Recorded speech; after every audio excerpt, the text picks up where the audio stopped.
Hello everyone, welcome back to the channel Sumod science. और आज हम एनसीईआरटी क्लास 8 चैप्टर 6 के रिप्रोडक्शन इन एनिमल्स चैप्टर को समझेंगे। उसका पार्ट 1 है ये, और जो हम समझेंगे वो बहुत आसानी से सेक्सुअल रिप्रोडक्शन के बारे में हम इसमें जानेंगे। तो सबसे पहले हम बिना किसी देरी के शुरू करते हैं और आपको बताते हैं रिप्रोडक्शन आखिरकार क्या होता है। एनिमल्स में हम सब आते हैं, ह्यूमन से लेकर जितने भी जानवर हैं वो सारे, उनमें रिप्रोडक्शन कैसा होता है। तो रिप्रोडक्शन क्या होता है? रिप्रोडक्शन माने कुछ नहीं होता, देखिए, रिप्रोड्यूस करना अपने आप को एक जैसे को इज़ वेरी इंपॉर्टेंट। क्योंकि हमें क्या है, देखिए, रिप्रोड्यूस का मतलब एक इंसान, जैसे कि एक ह्यूमन को रिप्रोड्यूस करता है, राइट। जैसे हमारे मम्मी पापा एक ह्यूमन है और वो हमें रिप्रोड्यूस कर चुके हैं, ठीक है। वैसे ही एक, अगर आप गाय ले लीजिए तो गाय जो है वो क्या करती है, एक गाय को रिप्रोड्यूस करती है, एक कुत्ता कुत्ते को रिप्रोड्यूस करता है। वैसे ही सभी एनिमल, एक बर्ड को रिप्रोड्यूस करती है। इन सब की बात हम लोगों ने करी है, ठीक है। तो ये इसे ही हम क्या कहते हैं, रिप्रोडक्शन कहते हैं। और ये बहुत इंपॉर्टेंट है क्योंकि ऐसे तो जनरेशन आगे चलाने के लिए, आगे की जनरेशन डॉग्स को देखे, काउस को देखे, इन सबको देखे, इसके लिए, और ह्यूमंस खुद देखें, इसके लिए क्या करना होगा कि रिप्रोड्यूस लगातार होना होगा।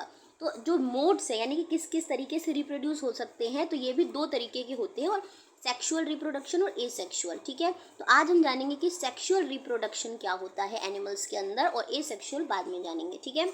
तो प्लांट्स आप लोगों ने 7th क्लास में पढ़ा था, एनिमल्स के बारे में आज जान रहे हैं। तो जैसे प्लांट्स में सेक्सुअल रिप्रोडक्शन में क्या होता था कि वहाँ पर आपका फ्लावर जो था, एक रिप्रोडक्टिव ऑर्गन जरूर होना चाहिए। तो वहाँ पर एक फ्लावर जो था आपका रिप्रोडक्टिव पार्ट था, ठीक है। तो यहाँ पर भी रिप्रोडक्टिव पार्ट है, और इसके अंदर दो चीज़ें थी, एक मेल गैमेट्स और फीमेल गैमेट्स से जो आपस में फ्यूज़ करते थे। यहाँ पर भी सेम चीज़ है, यहाँ पर भी हमको क्या चाहिए, यहाँ हमें चाहिए, यहाँ पर क्या होगा कि सेक्सुअल रिप्रोडक्शन में हमेशा मेल और फीमेल गैमेट का फ्यूज़न होना चाहिए। इसी को हम सेक्सुअल रिप्रोडक्शन कहते हैं, ठीक है।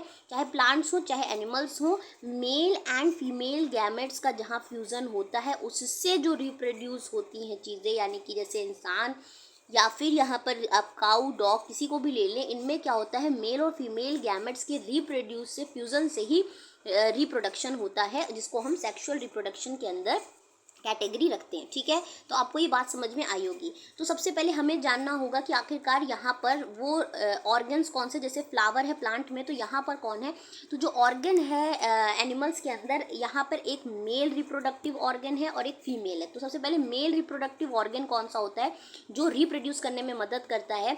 तो मेल रिप्रोडक्टिव ऑर्गन में जो आपके पास ज़रूरत होनी चाहिए वो है पेयर ऑफ टेस्टीज, और सिंगुलर हम उसको टेस्टीज कहते हैं, 2 स्पर्म्स और डक्ट्स एंड अ पेनिस होता है, ठीक है। दिखाने के लिए मैं आपको फिगर में दिखाती हूँ। तो यहाँ पर इन्होंने क्या बोला है कि देखिए, यहाँ पर देखिए, तो ये आपका पेनिस, ठीक है। ये पेयर ऑफ टेस्टीज की जो बात कर रहे हैं, ये है पेयर ऑफ द टेस्टीज, ठीक है। और ये जो है ये हमारा स्पर्म डक्ट है, ठीक है। इनकी ज़रूरत पड़ती है हमें, ये है male reproductive organ in humans, ठीक है। इसके अलावा बात की जाए तो आगे क्या लिखा हुआ है, टेस्टीज जो इसके अंदर होती हैं, इसके अंदर मेल गैमेट्स होते हैं। इनके अंदर क्या होते हैं, जिसको हम स्पर्म कहते हैं। तो ये जो टेस्टिस होती हैं, ये जो आपको दिख रही हैं, इसके अंदर ही क्या होते हैं, मेल गैमेट्स होते हैं, ठीक है। मेल गैमेट्स होते हैं, और इसी मेल गैमेट को हम स्पर्म कहते हैं। इसके अंदर स्पर्म्स होते हैं कुल मिला के, ठीक है। टेस्टीज के अंदर क्या होते हैं, स्पर्म्स होते हैं, राइट, ठीक। मिलियंस ऑफ स्पर्म्स प्रोड्यूस कर सकता है ये टेस्टिस। तो इसमें बहुत सारे स्पर्म्स होते हैं जो प्रोड्यूस हो सकते हैं टेस्टिस से, ठीक है। अब आपको स्पर्म की भी पिक्चर दिखाई गई है आपकी एनसीईआरटी बुक में, और ये स्पर्म बहुत ही स्मॉल होते हैं साइज़ में। इनका एक हेड होता है, मिडिल पीस होती है, और एक टेल होता है, ठीक है। तो ये देखिए, इनके पास एक हेड होता है, मिडिल पीस ये आपको दिख रहा होगा, और एक ये पूरी की पूरी क्या है, ये टेल है। इसे ह्यूमन स्पर्म कहते हैं, ठीक। अब एक बात आपको ध्यान रखनी है, स्पर्म जो होता है एक सिंगल सेल होता है, पूरा का पूरा एक सेल होता है, सिर्फ सिंगल सेल, ठीक है। यूनिसेक्सुअल सेल और बाइसेक्सुअल सेल के बारे में आपने पढ़ा होगा, तो जो सिर्फ एक ही सेल से बनता है उसे यूनिसेक्सुअल सेल कहते हैं। तो स्पर्म एक तरीके का सिंगल सेल है, ठीक है। तो आपने इतनी बात जान ली। तो अब आ जाते हैं female reproductive organ. Female reproductive organ में क्या होता है, पेयर ऑफ ओवरीज होती हैं, ओविडक्ट्स होते हैं, और यूट्रस होता है जो इंपॉर्टेंट है। तो इसके लिए देखिए कि हमारे पास पेयर ऑफ ओवरी, जैसे वहाँ पेयर ऑफ टेस्टीज थी, ठीक है, ये ओवरीज हैं, और ये हमारा यूट्रस है, ठीक है। और ये ओविडक्ट है, ये जो आपको दिख रहा है ये ओविडक्ट है, ये आपकी क्या है, यूट्रस है, और ये आपकी ओवरी है, पेयर्स ऑफ, ठीक है। तो ये आपको समझ में आया होगा। तो ये फीमेल रिप्रोडक्टिव ऑर्गन है, ये चाहिए। इसमें जो बात करें तो ओवरी, जैसे वहाँ मेल गैमेट्स किसके अंदर, जो स्पर्म्स थे वो टेस्टिस के अंदर है, तो यहाँ ओवरी के अंदर क्या होते हैं, ओवम या एग कहते हैं, ठीक है, एग इसके अंदर होते हैं, ठीक है, ओवम भी इसे कहते हैं या एग कहते हैं, वो यहाँ लिखा हुआ है, ठीक है, ओवा या एग, ठीक है। अब बात करें in human being single matured egg is released into the oviduct, तो देखिए स्पर्म बहुत सारे प्रोड्यूस होते हैं एक महीने के अंदर एक मेल के अंदर, बट ह्यूमंस में अगर जो फीमेल्स हैं उनके अंदर जो ये ओविडक्ट जिसकी बात की, इसके अंदर जो मैच्योर्ड एग है वो सिर्फ एक रिलीज होता है हर एक महीने में, ठीक है, तो एक एग रिलीज होता है इस ओवरी के अंदर, जो एग रिलीज होता है वो हर महीने, आपको ध्यान रखना है, एक बार रिलीज होता है, ठीक है, इसके अंदर। अब बात करते हैं आगे की, तो जैसे कि यहाँ पर यूट्रस, यहाँ वो पार्ट है जहाँ बेबी जो है वो उसका डेवलपमेंट यूट्रस के अंदर होता है, तो यहाँ पर जब फ्यूज़न हो जाता है तो इसके अंदर, इसके अंदर हमारा जो बेबी है वो पूरा क्या करता है कि डेवलपमेंट जो है अपना इसी के अंदर करता है। अभी आपको पूरी बात समझ में आएगी। फिर लाइक द स्पर्म, स्पर्म जैसे है वैसे ही एग, क्योंकि इसके अंदर है, एग भी क्या है, सिंगल सेल है, ठीक है, स्पर्म जैसे एक सिंगल सेल है, एग भी सिंगल सेल है, ठीक है। यही स्पर्म और यही एग जब फ्यूज़ करते हैं, यानी मेल गैमेट और फीमेल गैमेट, तो फर्टिलाइजेशन होता है और एक जाइगोट फॉर्म होता है। आगे हम लोग इसी के बारे में पढ़ेंगे। तो सबसे पहली प्रोसेस एग का भी आप देख लीजिए, जैसे हम लोगों ने अभी किसका स्ट्रक्चर देखा था, स्पर्म का, तो एग देखिए तो ये पूरा एक सिंगल सेल होता है, उसके अंदर एक न्यूक्लियस होता है, यही क्या है, एग का स्ट्रक्चर है। तो ह्यूमन ओवम या ह्यूमन एग की बात करें जो कि फीमेल के ओवरी के अंदर होता है। सबसे पहली प्रोसेस होती है फर्टिलाइजेशन, और फर्टिलाइजेशन होती क्या है, तो fusion of egg and the sperm is called the fertilisation. जब इनका फ्यूजन होता है, ठीक है, इसका जो एग है फीमेल के अंदर ओवरी के अंदर, और जो स्पर्म है जो कि किसके अंदर है, हमारा स्पर्म किसके अंदर है, टेस्टिस के अंदर, इनका जब फ्यूज़न होता है यानी आपस में जब मिलते हैं तो फर्टिलाइजेशन होता है, ठीक है। अब ये फर्टिलाइजेशन के दौरान जो है हो क्या रहा होता है, जो न्यूक्लियाई होता है स्पर्म का वो फ्यूज़ करता है सिंगल न्यूक्लियस से, वो फ्यूज़ करता है एग के न्यूक्लियस से और एक सिंगल न्यूक्लियस का फॉर्म करता है। यही सिंगल न्यूक्लियस जो है हमारा जाइगोट और फर्टिलाइज्ड एग कहलाता है। यहाँ दिखाते हैं, देखिए ये स्पर्म आ रहा है और ये हमारा एग है, ओवम है, ठीक है। इसमें स्पर्म बहुत सारे क्या हैं, गिर रहे हैं। कोई एक स्पर्म भी इसके साथ जाके जैसे ही टकरा के ऐड हो जाता है तो ये इसका न्यूक्लियस और इसके अंदर भी एक न्यूक्लियस है क्योंकि एक सेल है, ये दोनों फ्यूज़ करके, यहाँ देखिए ये दो सेल हैं, ठीक है, ये फ्यूज़ कर रहे हैं, स्पर्म क्योंकि इसके अंदर आ चुका है और ये दोनों क्या है, फ्यूज़ कर रहे हैं। फ्यूज़ करने के बाद ये एक सिंगल सेल का फॉर्म करते हैं जिसको हम जाइगोट की फॉर्मेशन कहते हैं इसी एग के अंदर, ठीक है। अब देखिए यहाँ सब फर्टिलाइजेशन, अब इंटरनल फर्टिलाइजेशन क्या होता है, जब ये फर्टिलाइजेशन आप देख रहे हैं बॉडी के अंदर हो रहा है, फीमेल बॉडी के क्या हो रहा है, स्पर्म आके एग से फ्यूज़ करता है और एक सिंगल सेल को बनाता है, एक सिंगल सेल को, सिंगल न्यूक्लियस को बनाता है। तो इस फर्टिलाइजेशन जहाँ फीमेल बॉडी के अंदर हो रहा है, किसी भी फीमेल बॉडी के अंदर अगर ये हो रहा है तो इसे इंटरनल फर्टिलाइजेशन कहते हैं, ठीक है। फिर बात करें तो इंटरनल फर्टिलाइजेशन जो है वो बहुत सारे एनिमल्स में होता है, ह्यूमंस में तो होता ही है जैसा हम समझ रहे हैं। बाकी आप देखते हो कि काऊ के अंदर भी क्या होता है, यही फर्टिलाइजेशन होता है क्योंकि काऊ भी क्या है, डायरेक्ट एक काऊ को, एक बछड़े को जन्म देती है डॉग्स में, और हेंस के अंदर भी अंदर ही ये फर्टिलाइजेशन यानी कि मेल गैमेट का फीमेल गैमेट में फ्यूज़ होना जो होता है ये अंदर ही होता है फीमेल बॉडी के, ठीक है। तो हेंस के अंदर भी होता है, ठीक। अभी आप इतना जानो, इंटरनल फर्टिलाइजेशन ये होता है। अब बात करें कि कुछ फर्टिलाइजेशन ऐसे भी होते हैं जो क्या होते हैं, बाहर होते हैं, यानी कि फीमेल बॉडी के अंदर नहीं होते हैं, ना किसी भी बॉडी के अंदर होते हैं। अब आप ये बात सुन के सरप्राइज्ड होंगे, तो outside body of the female ऐसे फर्टिलाइजेशन कहाँ होते हैं, पानी के अंदर होते हैं, एक्वेटिक एनिमल्स के अंदर होते हैं। तो इसके लिए आपको चलना होगा स्प्रिंग और रेनी सीजन के अंदर। अगर आपने देखा होगा तो जो फ्रॉक्स हैं, आप पॉन्ड्स के पास चले जाओ तो, या फिर बहुत ज़्यादा जहाँ स्ट्रीम जो है बहुत स्लो फ्लो कर रही है वहाँ चले जाओ, तो वहाँ क्या होता है, जो मेल और फीमेल जो फ्रॉग हैं वो इसके अंदर आ जाते हैं उस दौरान, रेनी सीजन के दौरान। ज़्यादातर फीमेल क्या करती है, अपने 100 ऑफ एग्स जो है वो रिलीज़ कर देती है, ठीक है। या आपकी मान लीजिए तो यहाँ बहुत 100 ऑफ एग्स जो हैं, जो फ्रॉग है फीमेल वाली फ्रॉग, वो क्या करती है, रिलीज़ कर देती है, ठीक है। अनलाइक हैंस जो एग होते हैं, फ्रॉग का जो एग होता है वो बहुत ज़्यादा हार्ड कवरिंग नहीं होती इसकी, जैसे कि आपके जो वाले एग होते हैं बहुत हार्ड कवरिंग होती है, बहुत ही लुटपुटे से होते हैं ये, ठीक है। कंपेरेटली बहुत डेलिकेट होते हैं ये एग्स, ठीक है। और इनको होल्ड एक साथ करने वाला एक जेली टाइप का लेयर होती है, वो इनको होल्ड की होती है इन एग को, और प्रोटेक्शन प्रोवाइड करती है ताकि पानी में बहुत ज़्यादा बह ना जाए, ठीक है। अब इन एग में क्या होता है कि जब मेल जो फ्रॉग होते हैं वो पानी के अंदर ही क्या करते हैं, अपने स्पर्म को रिलीज करते हैं।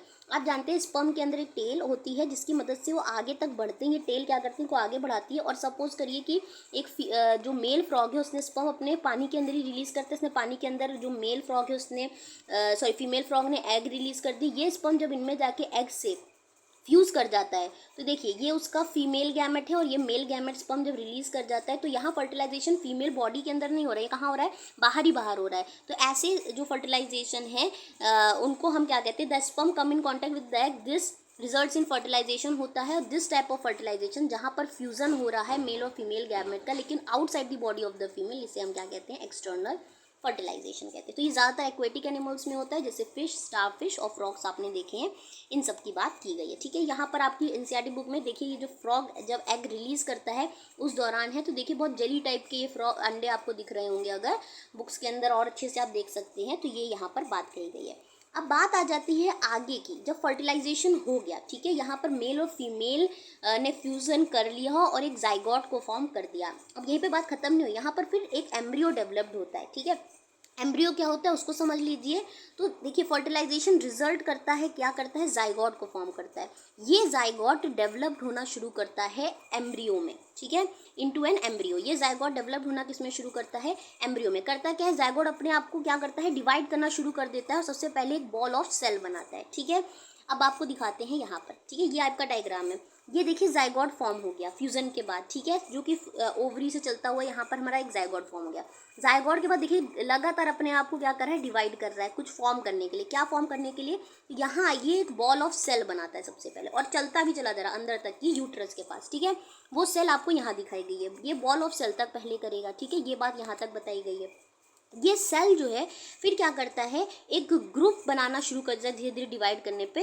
वो ग्रुप क्या है, डिफरेंट टिश्यू और ऑर्गन ऑफ द बॉडी को बनाना धीरे धीरे शुरू कर देता है। ठीक है, अब क्या है, धीरे धीरे पहले तो कुछ नहीं था, एक बॉल ऑफ सेल था, लेकिन अब धीरे धीरे उसके हाथ पैर और डिफरेंट डिफरेंट ऑर्गन्स बनना धीरे धीरे शुरू हो जाते हैं। ठीक है, जिसका भी वो एग जाइगोट था, ठीक है, वो जो शुरू हो जाते हैं, वो ये कंडीशन है। करते करते ये जो है ये एम्ब्रियो होती है। ठीक है, तो जब ये डेवलपिंग स्ट्रक्चर एक डेवलप्ड होने लगे। ठीक है, एक जाइगोट था जो न्यूक्लियस बस फॉर्म हुआ।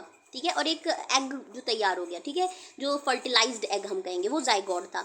लेकिन जाइगोट में जब हाथ पैर ये सब निकलने धीरे धीरे शुरू होते हैं, जो कि अपने आप को डिवाइड करते करते पहुंच जाए, उसको हम एम्ब्रियो कहते हैं। ठीक है, ये देखिए हल्के हल्के जो शुरू हैं, धीरे धीरे अपने आप को डिवाइड करते करते यूट्रस तक तो पहुंच ही गया, और अपने आप को जो डिवाइड किया हुआ है वो है ये एम्ब्रियो। ठीक, बॉल ऑफ द सेल, और ये हो गया। ठीक है, अब ये देखिए ये एम्ब्रियो है हमारा एम्बेडिंग। ये क्या करता है, यूट्रस के अंदर एम्बेड हो जाता है, यानी कि अपने आप की जगह बना लेता है यूट्रस के अंदर। और यहाँ ये डेवलप्ड होना, हमने बार बार कही थी कि फीमेल यूट्रस के अंदर ये क्या करते हैं, डेवलप्ड होना शुरू हो जाते हैं। तो embryo continues to develop in the uterus, फिर ये अपने आप को यूट्रस में डेवलप करता है और धीरे धीरे इसके सारे बॉडी पार्ट्स जो है वो डेवलप्ड होना शुरू होते हैं, जैसे कि उसके हाथ पैर, जो हेड है, आईज है, ईयर्स है, ये सब डेवलप होना शुरू होते हैं। तो एम्ब्रियो की वो स्टेज, जब हाथ पैर तो डेवलप है जिसमें सारे बॉडी पार्ट्स अब आइडेंटिफाई हो सकते हैं, ये उसका हाथ है, पैर है, उस स्टेज को कहते हैं पोइटस स्टेज। क्या कहते हैं, पोइटस, उसी स्टेज को कहते हैं, उस एम्ब्रियो की स्टेज को। ठीक है, when the development of foetus is complete, अब जब ये भी फोइटस पूरा डेवलप्ड हो चुका है, अब यानी कि उसके अच्छे खासे हाथ पैर और सब कुछ आइडेंटिफाई हो चुका है, तब मदर क्या करती है, बेबी को जो है बर्थ जो है वो हो जाता है। ठीक है, तो ये सब कुछ बातें थी जो आपको ध्यान रखनी है। अब ये देखिए ये है, और जब ये पूरी तरह से देखिए इसके हाथ पैर सब कुछ जब दिखने लगे, अब टाइम आ गया है बच्चे का इस धरती पे आने का, और ये इस तरीके से ये बच्चा जो है वो आ जाता है। यही सेम प्रोसेस काऊ, डॉग और इन सब में होती है। ठीक है, अब देखिए इंटरनल फर्टिलाइजेशन के अंदर ही हमने पढ़ा कि हैंस भी आते हैं। ठीक है, और हैंस के अंदर फर्टिलाइजेशन जो होता है, यानी कि मेल और फीमेल गैमेट का फ्यूजन तो अंदर ही हो रहा है, यानी कि फीमेल बॉडी के अंदर। पर यहाँ पर क्या है, जैसे जो बेबी है जो निकल के आ रहा है, डायरेक्ट बेबी निकल के आ रहा है। ठीक है, लेकिन आप जानते हो कि जो हैन है वो अंडा देती है, डायरेक्ट बेबी नहीं निकल रही, चिक्स को डेवलप्ड कर रही हो। ठीक है, तो डायरेक्ट अंडा नहीं देती, तो इसमें थोड़ा सा परिवर्तन है। इनमें क्या होता है, तो इनको भी अच्छी तरह जान लीजिए।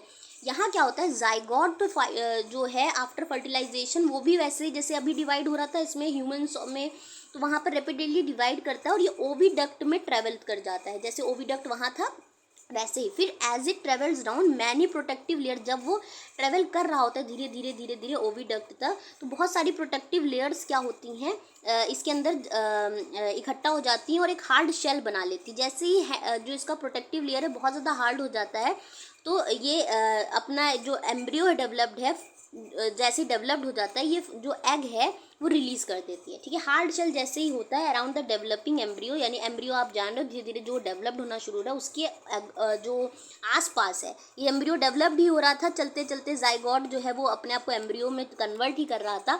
उतनी देर में क्या हुआ कि शेल भी लगातार जो ट्रेवल कर रहा है, शेल एक आती जा रही आती जा रही आती जा रही, जब ये शेल बहुत ज़्यादा हार्ड हो जाती है तो ये क्या करता है, एग को रिलीज़ कर देता है hen। और ये एग जब रिलीज़ हो जाता है तो अभी भी एम्ब्रियो इसके अंदर है और वो अपने आप को डेवलप धीरे धीरे 3 हफ्ते कम से कम लगते हैं जब अंडा निकलने के बाद कि वो चिक में डेवलप होता है, तब ये जो है ये हैच कर जाता है, टूट जाता है हमारा जो एग है और तब हमें चिक मिलती है। यानी कि यहाँ पर जो जाइगोट है वो पूरी तरह से एम्ब्रियो में कन्वर्ट नहीं हो पाता और वो पहले ही निकाल देती है किसको, यानी कि यहाँ पर अंडा पहले निकलता है, उसके बाद डेवलप्ड होता है चिक और तब हमें वो मैच्योर चिक मिलता है। ठीक है, तो इन एनिमल्स विच अंडरगो, अब एक्सटर्नल फर्टिलाइजेशन में तो आपको पता ही है कि वो डायरेक्ट ही अंडे आउटसाइड ही फ्यूज़न हो रहा है, जैसे फ्रॉग के अंदर हो रहा था और स्पर्म आके इससे रिलीज़ हो रहा था और हमें एक जाइगोट मिल रहा था। वो जाइगोट तो डायरेक्ट ही अंडे के अंदर ही है और अंडे के अंदर तो यहाँ सेम प्रोसेस होती है, धीरे धीरे जो इसकी शेल्स हैं उसके अंदर जब एक वक्त आता है वो एम्ब्रियो पूरी तरह डेवलप्ड हो जाता है और ये टूट जाता है। तो the embryos continue to grow within their egg covering after the embryo developed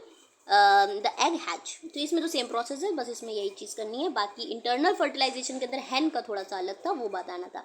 बस आपका लास्ट टॉपिक जो आज के लिए है, आगे हम लोग एसेक्सुअल रिप्रोडक्शन में पढ़ेंगे, लेकिन लास्ट टॉपिक जो है वो विविपेरस और ओविपेरस एनिमल्स क्या होते हैं। देखिए अभी आपने जाना कि कुछ एनिमल्स होते हैं जैसे कि इंसान और काऊ डॉग, ये क्या करते हैं डायरेक्ट इंसान को ही जन्म, पूरा का पूरा इंसान ही नहीं, पूरा का पूरा बच्चा जिसके हाथ पैर सब कुछ है वो बच्चा ही डायरेक्ट जन्म लेता है। काऊ में भी आप देखते हैं डायरेक्ट काऊ ही जन्म ले रही है।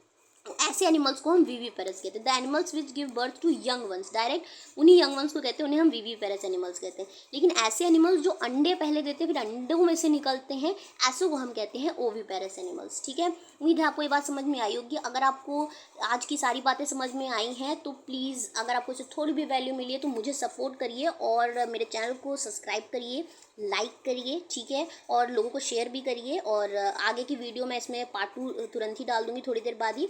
ठीक है, सो एंजॉय करिए। So thank you so much for watching it.